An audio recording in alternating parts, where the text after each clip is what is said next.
अस्सलाम वालेकुम नाज़रीन कराम, एक तरफ तो अब यह मशवरा दिया जा रहा है कि इमरान खान का रास्ता नहीं रोका जा सकता, लिहाजा अब कड़वा घूंट पीना पड़ेगा, और दूसरी तरफ ये दावे किए जा रहे हैं कि सिर्फ एक निहत्ती लड़की ने 11 लाख सोशल मीडिया के अकाउंट के जरिए पाकिस्तान मुस्लिम लीग नून, पीपल्स पार्टी, MQM यानी कि तहरीक इंसाफ की जितनी भी मुखालिफ जमातें हैं उन सबको दबड़दूस किया। अरूबा कोमल जिनके ऊपर यह इल्जाम लगाया गया, उनके बारे में यह कहा गया कि यह लड़की पाकिस्तान तहरीक इंसाफ का सोशल मीडिया चलाती है और 11 लाख अकाउंट्स को ऑपरेट करती है। आप अंदाजा करें, वो मिसाल दी जाती है कि जहालत और कम इल्मी इसका कोई मुकाबला नहीं होता। अगर कोई बंदा इस जिद पे उतर आए कि मैंने जहलाना बात करनी है, मैंने ऐसी बात करनी है जिसका कोई तुक नहीं बनता, तो उसका आप मुकाबला नहीं कर सकते। इस लड़की के बारे में यह कहा गया कि ये सोशल मीडिया चलाती है, ये बयानियां बनाती है और तहरीक इंसाफ के 11 लाख अकाउंट ये चलाती है। अब हर बंदा ये जानता है कि सोशल मीडिया किस तरीके से काम करता है। सोशल मीडिया आम पब्लिक की आवाज है। 1980 और 1990 के जमाने में लोगों के हाथ में स्मार्टफोन नहीं था, लोगों के पास सोशल मीडिया नहीं था, लोगों के पास ये पावर नहीं थी, लोगों के पास ये इख्तियार नहीं था कि वो अपनी राय को सोशल मीडिया के ऊपर डाले और वो राय पूरी दुनिया तक चली जाए।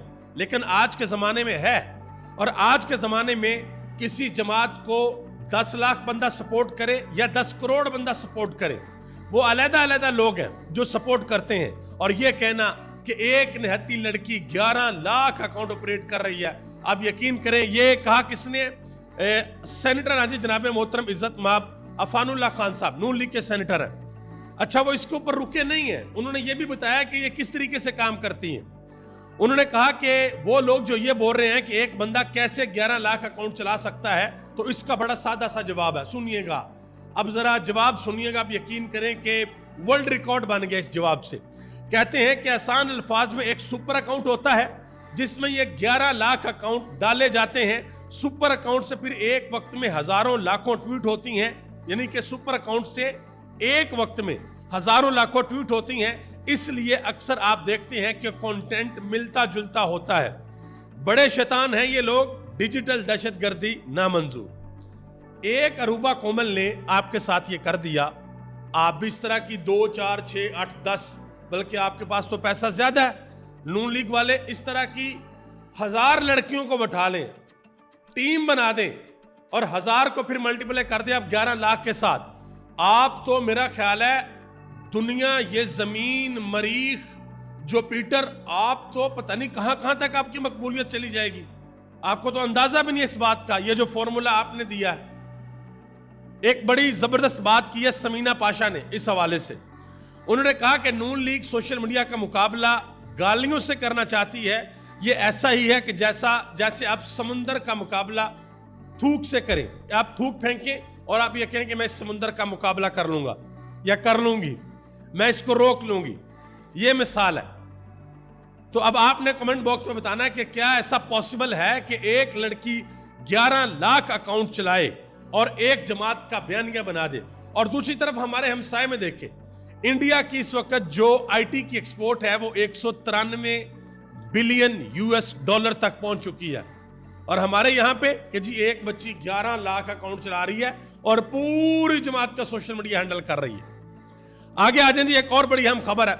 सुहेल वड़ाइच साहब, इनका शुमार उन साफियों के अंदर होता है जिन्होंने सबसे पहले यह कहा था कि पाकिस्तान के अंदर आपकी मकबूलियत जितनी मर्जी हो, जितनी मर्जी अवाम आपकी दीवानी हो, जितनी मर्जी अवाम आपके बयानिए के साथ खड़ी हो, जब तक आपकी कबूलियत नहीं है उस वक्त तक कुछ नहीं हो सकता, आपको कोई हुकूमत नहीं मिल सकती। लेकिन 1 साल तकरीबन इमरान खान को हो गया जेल के अंदर। इमरान खान के बारे में कहा जाता था कि ये 5 मिनट नहीं निकाल सकेगा, और जिस तरीके से इमरान खान डट कर खड़े हो गए हैं, जो जुल्म और जबर इमरान खान की जमात ने इस हुकूमत का बर्दाश्त किया है, उसके बाद ये सहाफी क्या कहते हैं जरा सुनिएगा। कहते हैं कि बहरान की दलदल से निकालने के लिए बादल नुखास्ता ही सही, मुक्तदरा को अभी ये तस्लीम कर लेना चाहिए कि तमाम तर इंतजामी हथकंडों के बावजूद इमरान खान सियासत में सबको शिकस्त देकर विक्ट्री स्टैंड के ऊपर खड़ा है।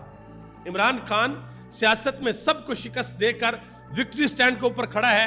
इस मीठी या तलक हकीकत को जितनी जल्दी मान लिया जाए मुल्क के लिए उतना बेहतर होगा। अब मसला पता क्या है?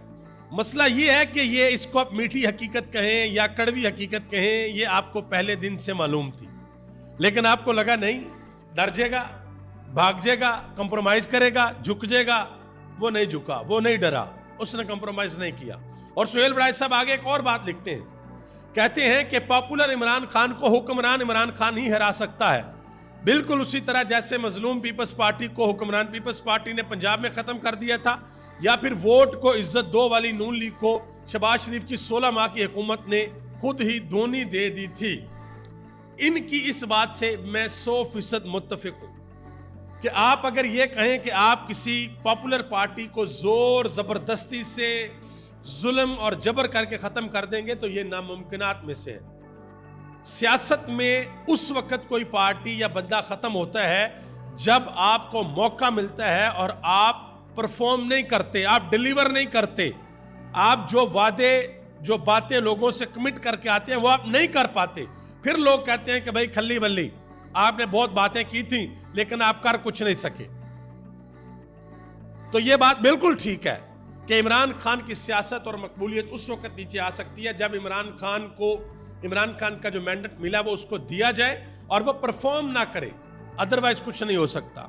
आगे आ जाए जी। सुप्रीम कोर्ट ऑफ पाकिस्तान ने मखसूस नशिस्तों के केस में जो फैसला दिया था उसके हवाले से एक बड़ी अहम खबर है।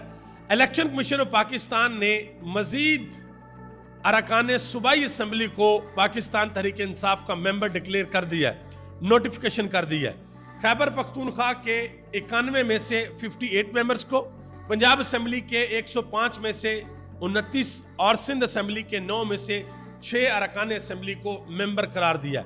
ये वो हैं जिन्होंने अपने नॉमिनेशन पेपर्स के ऊपर लिखा हुआ था कि हम पीटीआई के। अब जो बाकी लोग हैं उनको 15 दिन का टाइम मिला हुआ, अपने बयान हल्फी जमा करवाना है और उसके बाद election commission of Pakistan notification जारी करेगा।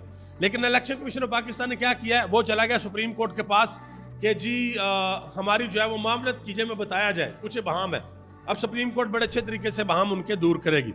हमाद अजहर साहब ने एक ट्वीट किया जी, कहते हैं कि नून लीग की मुनाफकत को समझ लें, जब एस्टेब्लिशमेंट से मामला ठीक होते हैं तो उनके जरिए तरीके इंसाफ पर जुल्म और जबर कराती है, और जब इनके वहां पर मामला हालात खराब होते हैं तो तहरीक इंसाफ को मुज़ाकरात की दावत देते हैं। इनके बारे में किसी ने दुरुस्त कहा था कि जब ताकत होती है तो गिरबान पकड़ते हैं और जब मुश्किल आती है तो फिर ये पांव पड़ते हैं। ये नून लीग वाले। अजमल जामी साहब ने खबर दी है बड़ी अहम, कहते हैं कि मरियम सफदर ने पंजाब में कूड़ा टैक्स इकट्ठा करने का फैसला कर लिया है। सांस लेने पर टैक्स लेना रह गया है, अनकरीब उस पर भी टैक्स लग जाएगा। आपने जितनी ऑक्सीजन इस्तेमाल की है उस पर टैक्स दो। अजमल जामी साहब कह रहे हैं कि पंजाब हुकूमत ने फैसला किया कि अब कूड़ा टैक्स लगेगा। मैं इसकी एक मिसाल आपको समझाता हूँ छोटी सी। जैसे आजकल हमारे मुल्क के अंदर IPPs का बहुत रौला पड़ा हुआ है कि कैपेसिटी पेमेंट चार्जेस दिए जाते हैं, आप बिजली वो बनाएं या ना बनाएं। तो हो सकता है कल को ये भी कहा जाए कि आपके घर का कूड़ा उठाया जाए या ना उठाया जाए, आपको कूड़ा टैक्स देना पड़ेगा। आखिर में एक और बड़ी अहम बात है जी, ये बात असद तूर ने की है। उन्होंने कहा जी फॉर्म 47 वालों की इलास्टिक वाली शलवारें उनको पहनाई गई हैं। जिस दिन ट्रिब्यूनल बैठेंगे और उन्होंने फॉर्म 45 खोल कर देख लिए तो फिर देखिए क्या होता है। अब इसकी उन्होंने ये लफ्ज क्यों इस्तेमाल किया है कि इलास्टिक वाली शलवारें। अब देखिए, वो आपको अगर याद हो बचपन में अगर किसी ने इस तरह का कोई वाक़या देखा हो कि वो छोटे छोटे बच्चे होते थे ना और 2 4 6 दोस्त, तो उनमें से अगर किसी को पता लग जाए ना कि यार ये हमारा दोस्त है, इसने जो शलवार पहनी हुई है या तो वो बड़ी ढीली है या उसके अंदर जो है वो इलास्टिक पहनी हुई, तो लोग क्या करते थे, बच्चे छोटे तंग करने के लिए वो खींचते थे नीचे, वो आसानी से उतर जाती है। और अगर खुदा न खास्ता किसी बच्चे की उतर जाती थी तो बेचारा बड़ी शर्मिंदगी होती थी इसको। तो उन्होंने कहा सतूर ने कि ये जो फॉर्म 45 है ये इलास्टिक वाली शलवारें हैं, और जिस दिन ये ट्रिब्यूनल में गए, ट्रिब्यूनल ने सबसे पहले ऐसे करके चेक करना कि हाँ भाई 45 है तुम्हारे पास कि नहीं है। तो अगर 45 इनके पास नहीं होगा तो फिर वो शलवार उतर जाएगी, अगर होगा तो बच जाएंगे। बहरहाल देखते हैं कि होता क्या है। आखिर में जी कामरान खान साहब ने अपने शो के अंदर एक बड़ी अहम बात बताई है। ये कामरान खान ने बताई है, ठीक है जी। उन्होंने बताया जी पाकिस्तानी रुपए के एतबार से फी यूनिट बिजली पाकिस्तान और पाकिस्तान के इर्द गिर्द ममालिक में क्या उसका रेट है। तो कहते हैं जी पाकिस्तान में 72 रुपए फी यूनिट, भारत में 17 रुपए फी यूनिट, नेपाल में 18 रुपए फी यूनिट, बांग्लादेश में 16 रुपए फी यूनिट, अफगानिस्तान में 18 रुपए फी यूनिट और ईरान में 10 रुपए फी यूनिट। ये पाकिस्तान की करेंसी के हिसाब से बताया जा रहा है। आप ये ना समझिएगा कि भारत में अगर 17 रुपए है तो उनकी करेंसी, नहीं, पाकिस्तान की करेंसी के हिसाब से। तो आप अंदाजा लगा लें कि पाकिस्तान में हम बिजली कितनी महंगी ले रहे हैं, किस वजह से? हमारे हुक्मरानों के दानिशमंदाना फैसलों की वजह से। आप सबका बहुत बहुत शुक्रिया। पाकिस्तान जिंदाबाद, पाकिस्तान के अवाम और पाकिस्तान के इदारे जिंदाबाद।